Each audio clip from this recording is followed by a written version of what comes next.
e io sembravo un adolescente, cioè nel senso che gli spettatori, l'età media era 80-85 anni. È un peccato.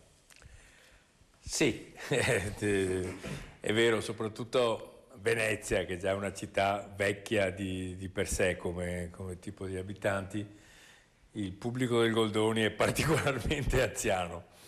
Si sente la domenica pomeriggio tutti che fiacche dorme, no, a parte gli scherzi. Sono state fatte delle politiche per attirare anche i giovani. Diciamo che lo Stabile del Veneto ha fatto dei tentativi, ma ormai da diversi anni, anche nelle gestioni precedenti, di incentivare attraverso una politica di prezzi e di interessi, insomma, l'arrivo di giovani.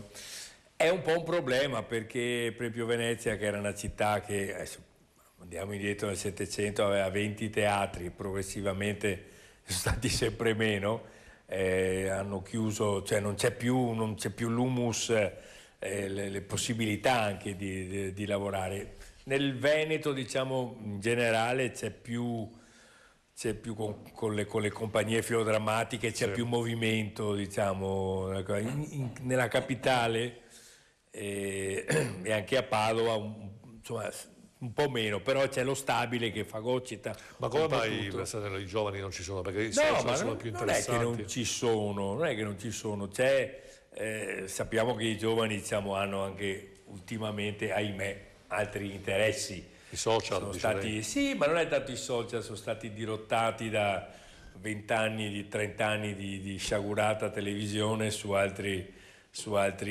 canali, nel senso vero della parola. E si è un po' perso, ma io non dispero, diciamo, c'è un certo fermento comunque sotto, non come era.